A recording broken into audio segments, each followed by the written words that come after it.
Choose Your Own Adventure book. This book is called A Knight of the Realm, written and performed by me, ASMR Nerd Kingdom. Once I get to a decision point, I will let you choose, and then I'll continue the story from there. Are you all tucked in? Good. A Knight of the Realm, a Choose Your Own Adventure story. Book 1. The sun is low in the sky, casting a red glow over the dusty tournament grounds of Elgar. Horses are being fed, blacksmiths are mending breastplates, and pages are running errands. The knights of the realm who can afford to stay at an inn have since departed, leaving those in tents behind. But you are somewhere in the middle of the pack. You're no stranger to tent life, but after winning the free-for-all melee, your pockets are heavier than usual. If you want a hot meal and a good night's sleep, go to page 2. If you want to stay in your tent and make some friends, go to page 3. Page 2 it is. Let's go get a hot meal.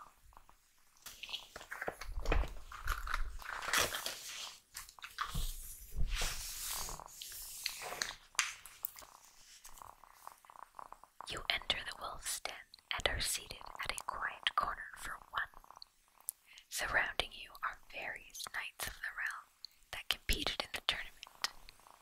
There's Nor Coffrey sitting by the fire, victor of the mounted melee. Over by the bar is Nor Payton, who came in second in the joust. Nor is short for Knight of the Realm. It should be Core, of course, but the K is silent and Nor stuck before anyone could put up a fuss. The server brings you a plate of roast beef covered in gravy, mashed potatoes, and broccoli covered in melted cheese. You see the wisps of steam coming off the plate and inhale a scent of food that smells like home, while the server places a mug of cold ale next to it. After thanking her, you dig in. Near the end of your meal, you hear raised voices nearby. Ignoring the rising tension, you finish your meal and down your ale. Just as you're about to get up and ask the innkeeper for your room, the nearby fight turns physical. A bigger knight pushes a slighter knight who lands on your table, breaking the plate and glass. Good thing you are already finished.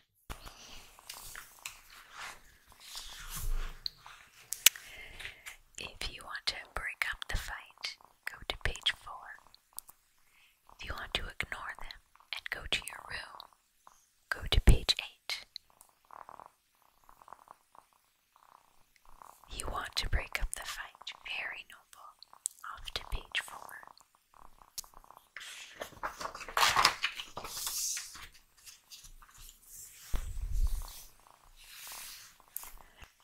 Before the smaller knight can catch their breath, you step in between them.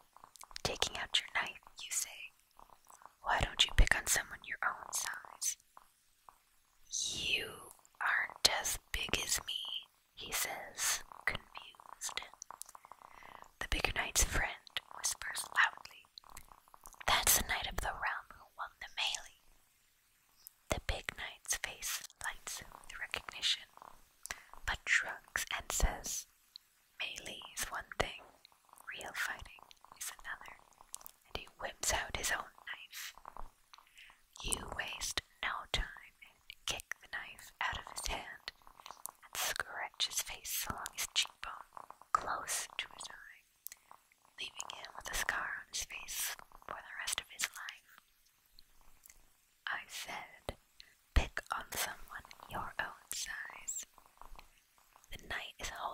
face in his meaty hands, screeching about how you blinded him, but no one moves to his defense. His friends drag him outside the inn, debating which healer is closest.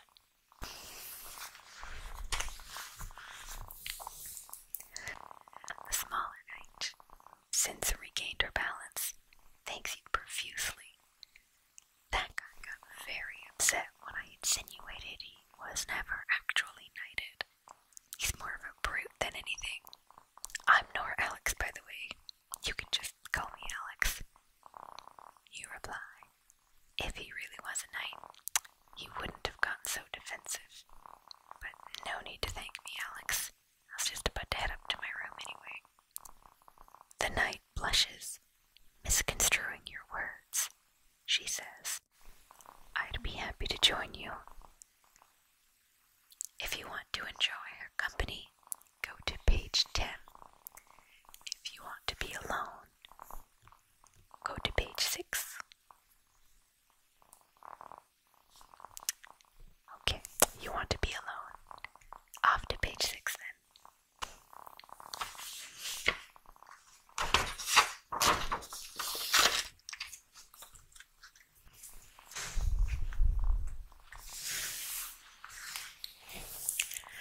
You find the innkeep and ask to be shown to your room. On the way, he thanks you for stopping the fight and getting the person to leave before any more damage was done to the inn. I know a couple of jobs you'd be perfect for. A cleric is looking for a Nord to escort him to the city of Merrickvale. And our lord has a daughter, you see. She wants to be a knight. He's looking for someone who can train her in sword fighting. Maybe I'll take you up on one of those. The next tournament isn't for another 3 months anyway. I'll think about it, you promise. Wonderful. I'll slip a letter of recommendation under your door before you leave tomorrow. Present it to the master-at-arms at the castle, or find the cleric in my common room tomorrow morning. The innkeeper stops in front of a door, unlocks it, and presents you with a key. You step in and see a comfortable-looking bed next to a window overlooking the tourney grounds. There's a small desk with a single chair in one corner and a fireplace already lit in the other. In the center of the room is a bath filled with water.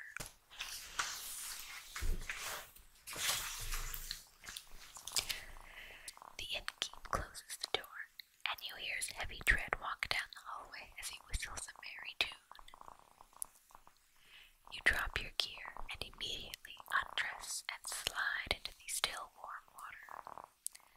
Scrubbing the dirt out of your cuts and scrapes takes a while, and by the time you're done, the water isn't warm anymore, but you are feeling refreshed.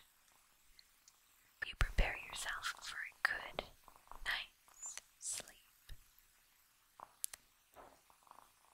When you wake up the next morning, you see there is indeed an envelope that was clearly slid under the door.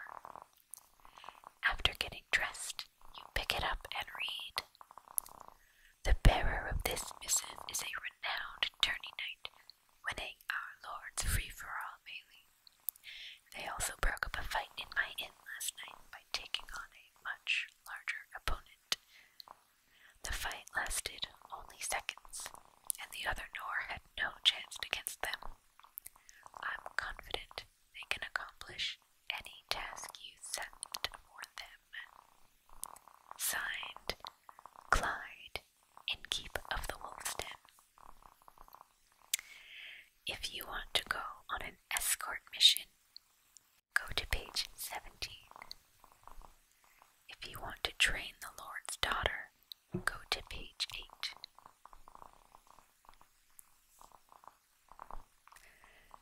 Excellent choice. Let's go train the Lord's daughter.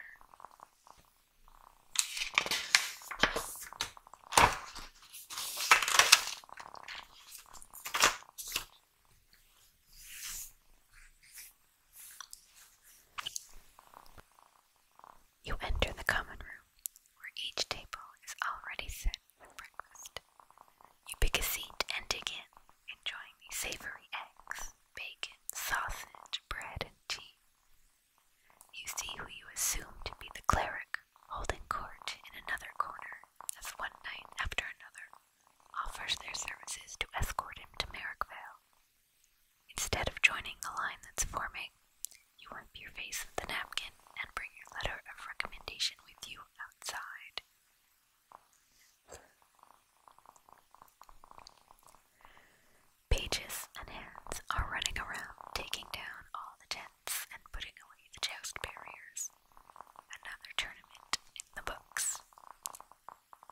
walk past the grounds, saluting as you pass the temple of Lakar and over the stone bridge.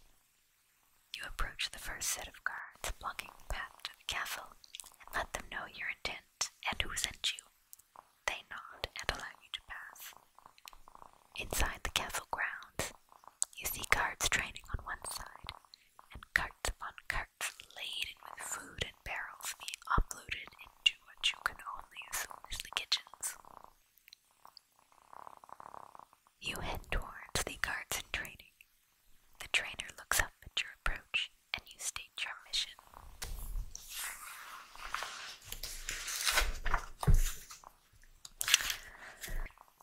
Clyde sent you a letter, you say. I'm Bowlin, the Master-at-Arms here, so you found me. He reads your letter and says, well, I do appreciate that innkeeper's judgment, but training the Lord's daughter is not an easy feat. Trust me, I tried. Here, take this wooden training sword and try to disarm me. Nowhere. You both grab wooden swords and take fighting stances. The Master-at-Arms steps forward for a lunge, leaving his left side open, but he asked to be disarmed. You sidestep to avoid his lunge and use the pommel of your sword to bash the grip with just enough force that he lets go of the sword, but not enough to permanently damage his hand. The Master-at-Arms swears loudly. All the guards in training have stopped with their exercises and were watching the proceedings with rapt attention. Let that be a lesson to you all. Never overextend your reach. You leave yourself open to be disarmed, he said gruffly. He turns back to you. I hate to lose, but you disarmed me in seconds, and that doesn't go unnoticed. He's still massaging his sword hand. That was amazing, a voice calls from the balcony overlooking the yard. You look up in time to see brown hair swooshing away.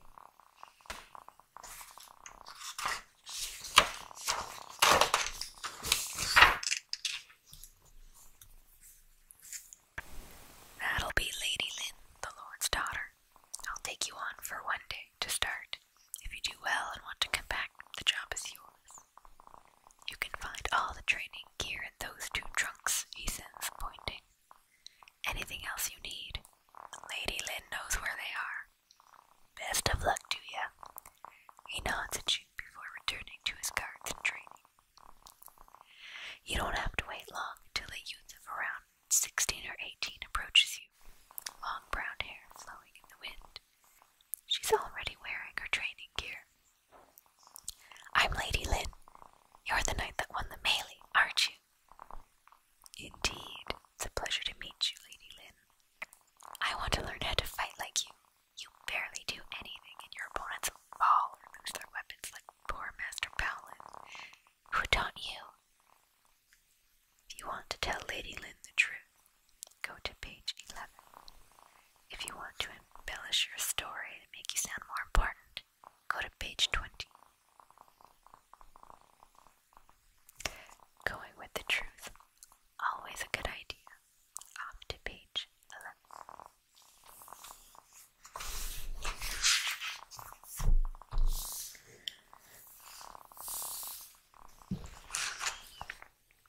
My mother, you say, she was a great knight in her day. A lot of the men thought she would be an easy target because she was smaller than them. She learned ways to disarm or quickly take them out before it became a full one-on-one battle. Smart lady, Master Palin has already taught me the basics, but it doesn't work because the swords are too heavy for me. He's teaching me to fight like I'm 2 feet taller and 100 pounds heavier. I need to know. You know. Lady Lynn looks at you eagerly. In that case, a practice yard like this one is the worst place to be. I need to teach you speed, agility, balance before you even pick up a weapon. Is there a good climbing tree we can use? You ask. The daughter looks startled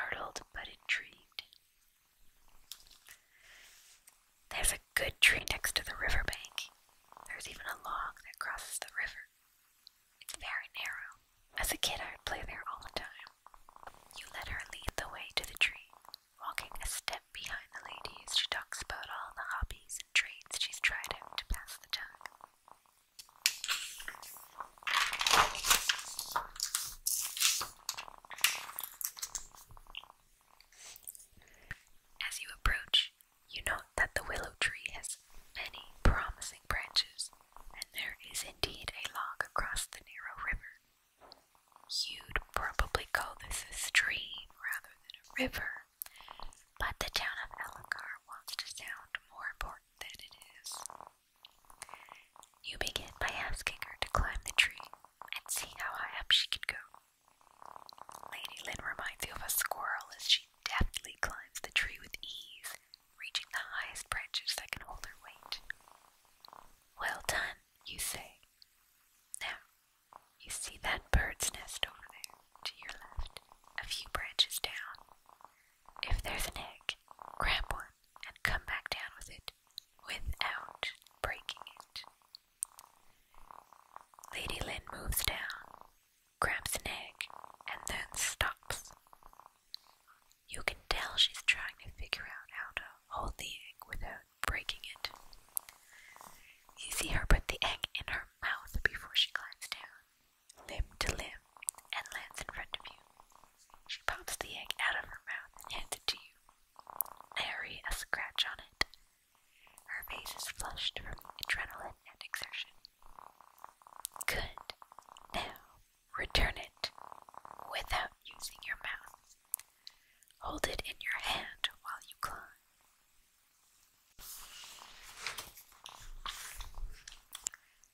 This game is amusing to her, it seems, for she grabs the egg out of your hand and immediately starts climbing up one-handed and returns the egg. Stay there. Now, climb up and down using both hands, but only one leg. She does so. For the final tree test, grab another egg in your hand and use only one leg to come down. She's having more trouble with this one. The key to balance, you call up, is symmetry. If you are holding the egg in your left hand, then you need your left leg in order to balance. As soon as she switched which leg she was using, the task became much easier. She jumps back down and hops over on one foot. Let me guess. Put the egg back. Yep, but switch arms and legs, you say. Got it. And she did. She returns and looks up at you.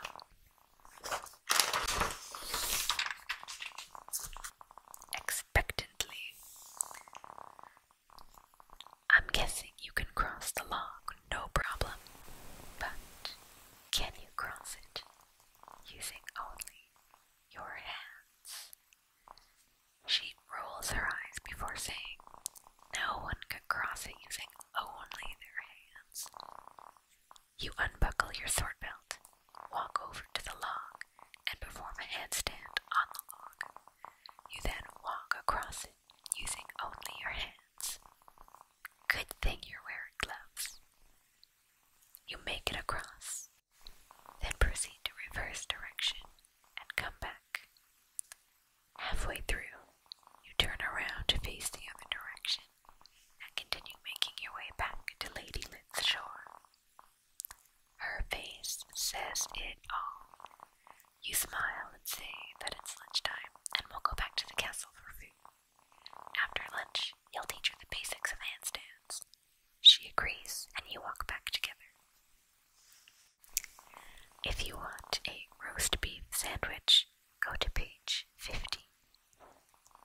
If you want a hearty soup, go to page 32. Hey, not every decision's going to be life-changing. But okay, a roast beef sandwich it is. Off to page 50.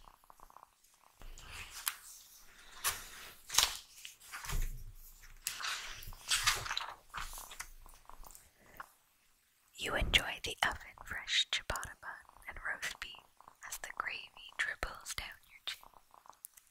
Lady Lynn wants to copy everything you do, so she also has the roast beef sandwich. This afternoon, you take Lady Lynn to the practice yard and ask a page to gather some fresh straw to place beside the stone wall.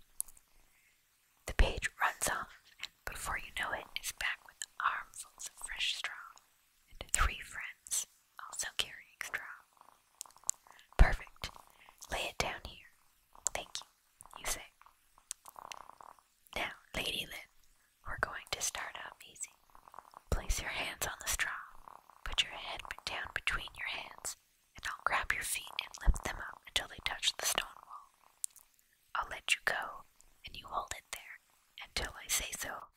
or until you fall over.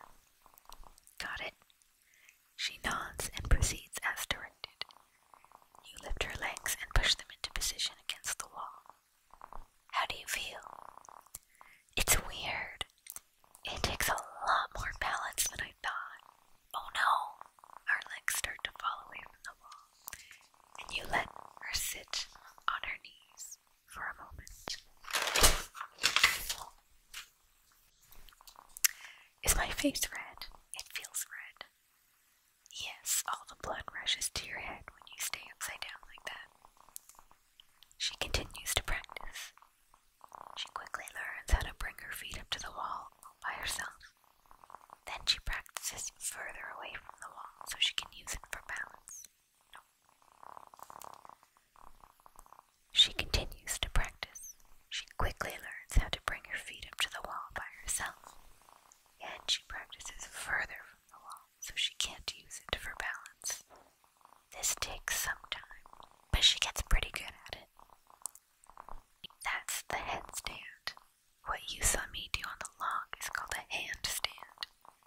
Let's move back to the wall, and you'll practice the same movement, but this time your arms will be straight. Your head will not be on the ground. This takes a little bit longer, but her arms are already strong, so she gets the hang of it. Let me guess, she says. Now I can try it without the wall. That's right. Off you go. She spends the rest of the afternoon mastering the handstand. She does have to take a few steps here and there with her hands to keep her balanced, but she hasn't progressed to full-on intentional steps forward or back. The dinner warning bell rings. This was an interesting day. I thought I was going to learn how to fight. Instead, I'm ready to join the circus. But I'm not complaining. If it worked for your mom, and it works for you, it will work for me. I've got to get ready for dinner. There's a big banquet today to celebrate the end of the tournament, but also there's a delegation from Hardwall that's joining us. I need to put on a pretty dress and flirt with their son, she adds with her eyes rolling. As a tourney winner, I was invited as well. Luckily for me, I'm not expected to wear a dress. Lucky indeed. Corsets are the worst. I did ask my seamstress to add pockets to my dress, though. What do you need pockets for? She looks at you like you're crazy. How many pockets do you have right now? Are they all being used? Imagine walking around without any of those items.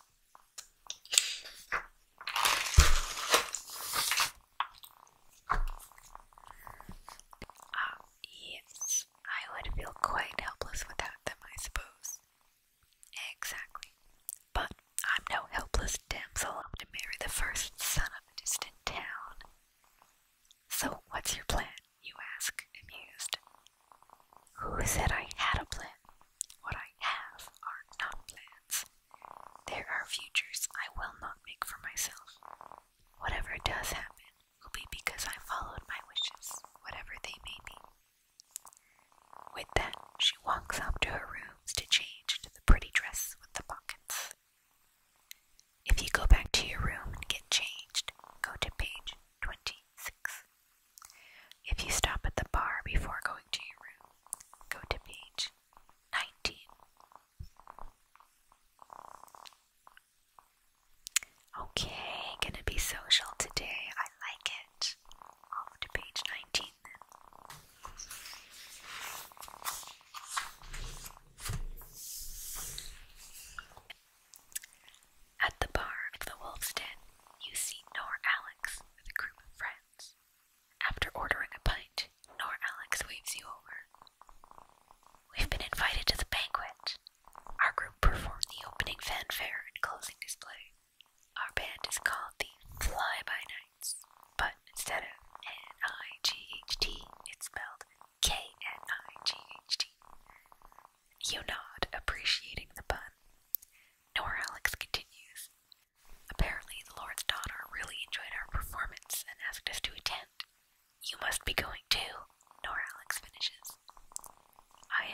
trained under Norlappin.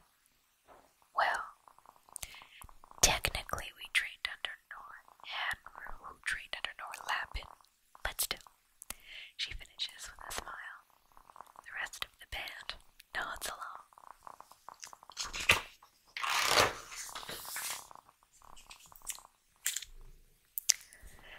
I'll certainly keep that in mind. I will need extra hands when we start fighting more than one opponent. You finish your pint with a swig and agree to meet them in front of the inn in 15 minutes so you can all walk over to the castle banquet together. You change into your fanciest robes of dark green with brown stitching and your cleanest boots.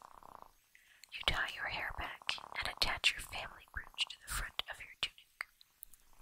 You meet Alex and the other fly-by-nights and walk to the castle. You separate to your assigned seats upon arrival, taking in the scene. The banquet is a joyful affair full of music and food. Hearty soups are followed by minced turkey pot pie, roasted boar, and finally apricots and mixed nuts. All you can drink wine and ale is served on platters held by servers who never seem to stop moving.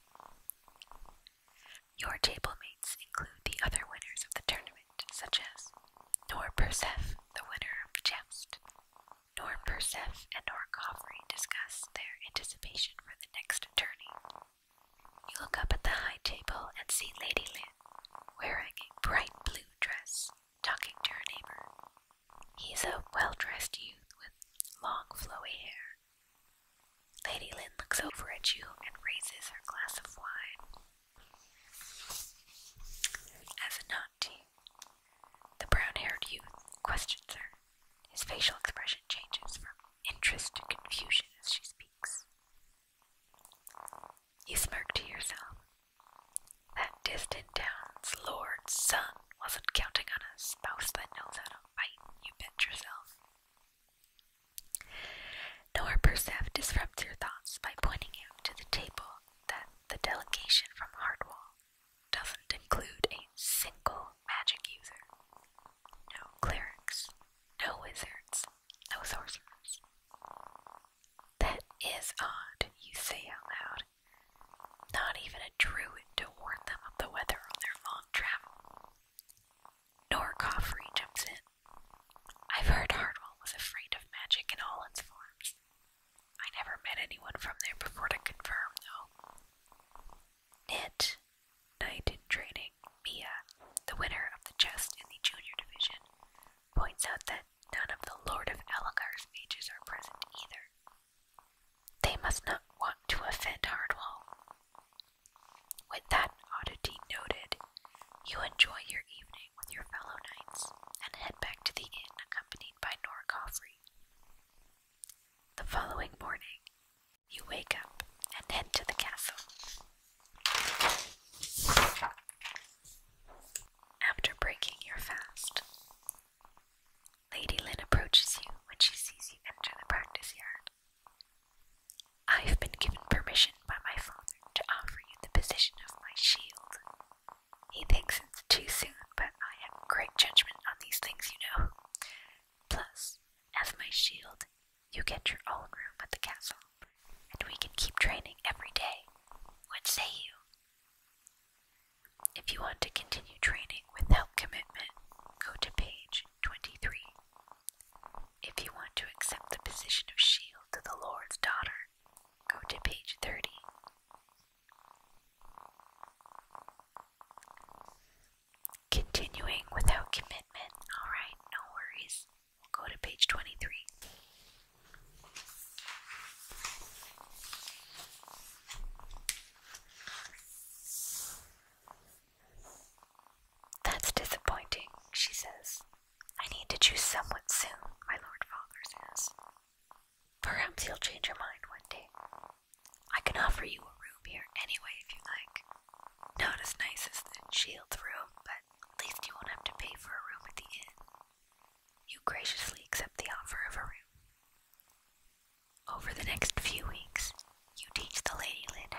bulges on quick.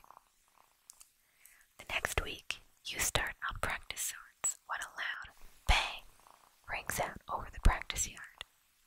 Troops are marching in with a banner bearer flying the Hardwall flag. You stop your lesson and turn to face the sound. The master-at-arms forms his guards in a defensive formation. The leader of the marching troops steps out and says, "We are here to escort Lady Lynn to Hardwall, where she will marry our lord's son, Tinio."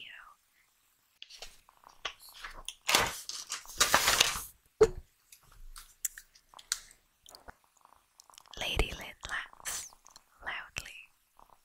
"I told my father, just as I told Tinio when he was here for the banquet, I'm not marrying him. My lord father agreed that Hardwall is, what did he call you? So backwards in your view of the world, you must wear your hats on your bottom." The silence after her little speech is deafening. The wind and gentle clinking of metal armor scraping against itself are the only sounds. The leader grins. "I did not say you had a choice. We will take you by force if necessary. Come peacefully, Lady Lynn. Sire Tinio is anxious to see his bride." The Lord of Elgar's voice rings out from the balcony. "Junio, you persistent snake. We said no. Leave before my guards kill you. There is no mercy when you threaten my daughter." Lady Lynn looks up, smiling at her father. You sense no fear from her. While the standoff continues, you silently move toward the armory. If you want to grab real weapons and shields and return to the fight, go to page 26.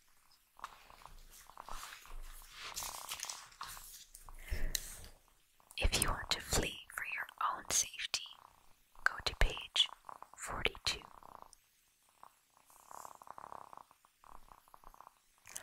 Very noble, good, very good. Page 26.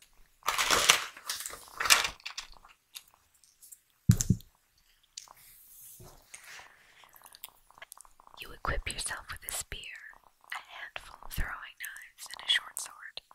For Lady Lynn, you grab a light sword, a real dagger, and a light shield.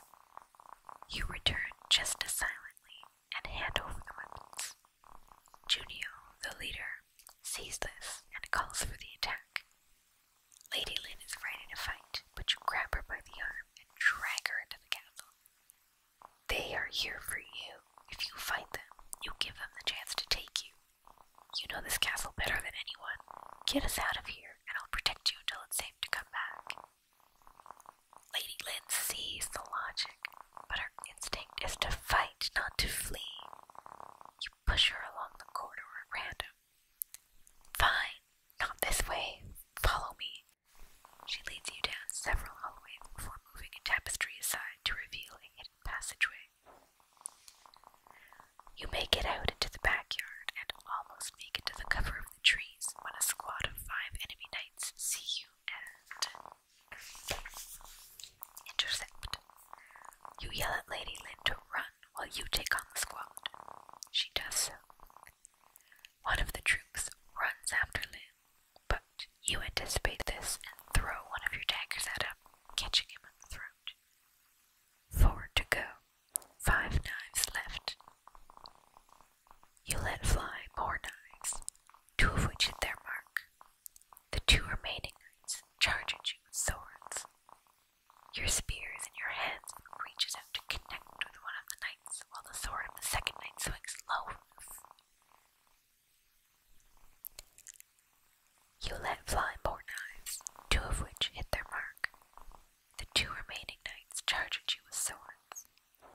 Your spear is in your hands and reaches out to connect with one of the knights,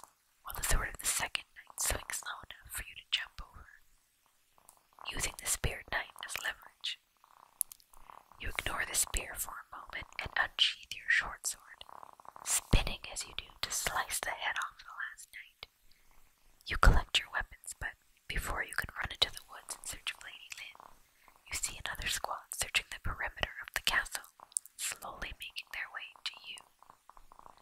You know if they find all these bodies, they will easily find the trail in the forest left behind by Lady Lynn. As quickly, as quietly as you can, you drag the bodies into the forest. Luckily for you, the squad entered the garden, which gives you another few precious minutes before they find you. You run to the closest well opposite the garden, fill a bucket, and run back.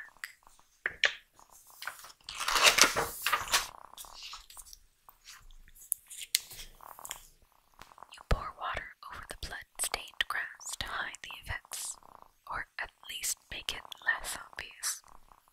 You leave the bucket in a hollow tree in the forest and start to run. Her tracks are obvious and easy to follow. After a few minutes, though, you notice another track joins hers, but they are on top of each other, as if one was following the other. You begin to move more quietly, but just as urgently. That's when you hear a scream of frustration. You have no idea who you are dealing with, yells a familiar voice. You catch up and hide behind a boulder to take in the scene. Lady Lynn is tied to a log in front of a pile of campfire wood, while the person she's talking to is trying to light the fire. My Lord of Hardwell warned me greatly for bringing you in. And here are my friends now. Where have you been? I had to knock her out and carry her here all by myself. Sure enough, you see a group of 20 knights wearing Hardwell colors, decked from head to toe with swords, knives, and strong armor. You did well, Ned Petrie. Now, get that fire started. Fill it full of leaves. Junior wants a smoke signal to know when she's captured. Captured? Lady Lynn explodes. If you think for 1 minute I would marry that snot-nosed lord's son after this, you're even more stupid than... The rest of her sentence is lost, as one of the knights gags her. Her feet kick out in frustration. If you enter the clearing and fight, go to page 51.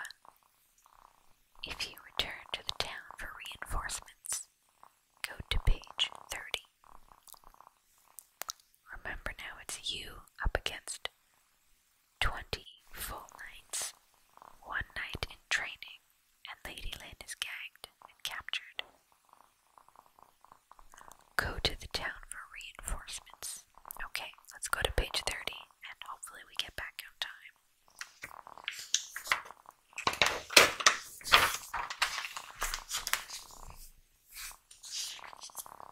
You silently retrace your steps, leaving yourself marks on trees as you go to make it easier to return. You avoid the enemy forces, which are everywhere, looking for the missing daughter. The Lord of Elgar's troops are engaged in battle, but they don't have the numbers. You see the flyby knights fighting a smaller group who infiltrated the wolf's den in their search. Before you can step in to help, the band kills them all. Nor Alex and company, you say, well phoned. These Hardwell troops are looking for Lady Lynn, and I know where she is. A group has her already, and they are about to signal to the rest of the army that they have her. We need to free her fast. Will you join me? The flyby knights all nod, grab their gear, following you out the door. You are stopped at the door by Nor Coffrey. I heard what you said. Allow me to join you as well. You accept and head out, sneaking past the enemy forces. As you enter the trees, you see the smoke signal. You leave caution behind and run through the forest, guided by your tree marks. Your friends follow close. As you approach the clearing, you equip your spear and prepare for battle.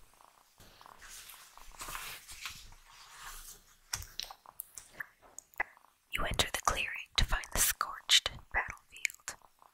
Dead knights litter the clearing, and Lady Lynn is brushing looks up at you and your ragtag team of helpers and smiles wide. "Did I never tell you I'm a druid?" she says, knowing full well she kept that nugget of information hidden. "Thanks for coming to rescue me. Let's walk out together. But first, we'll keep this smoke signal going. I want the Hardwall Knights to retreat. Let them think they have me. By the time they realize they haven't, I'll be long gone. I'm sure my father has already sent a raven to the closest towns to send in their guards and knights." She adds more fresh leaves to the fire, which sets off dark smoke. "I knew he was following behind me. Before he could attack, I charmed him. We walked into this clearing, and he was telling me all sorts of interesting news. I made him tie me to the log and set the signal fire like he was supposed to. I wanted to talk to someone a little higher up than a knight in training. When you found me the first time, yes, I knew you were there, I met the real Knights of Hardwall. I got them to tell me all sorts of things before I used my knife to cut the rope.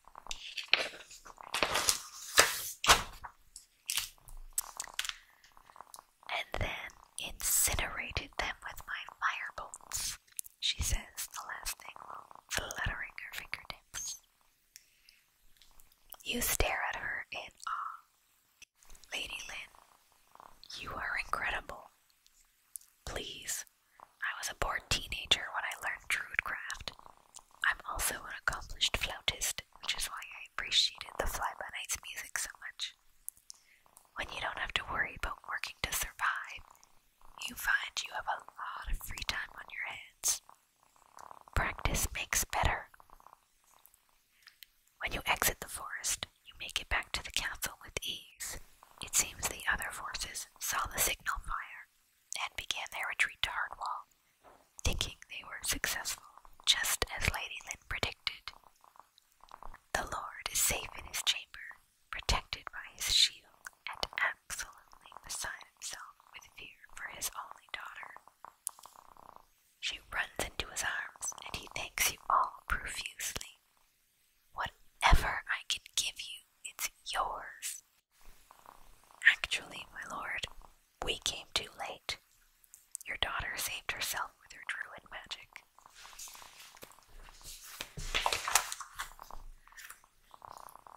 He holds her at arm's length, really looking at her. "You did? Your mother would have been so proud." "I certainly am." She smiles wide. "Knight of the Realm," she says, looking right at you. "I have a mission for you, should you choose to accept. Hardwall is now our enemy. While I was tricking them, they said the plan was to force me into marriage, trapping Elgar into an alliance with them while they attack Golad's mine. Their end goal is to take the mine and prosper, I guess. We cannot allow this to happen. Golad's mine is under the Queen's rule and cannot be taken by a rogue city-state. Will you escort me to the Queen so I may let her know what's happening?" The Lord of Elgar raises his eyebrows, but doesn't stop her. He trusts her judgment. "Do you accept the escort mission?" "Yes." "Well, you'll have to wait for the next book in the series, I'm afraid.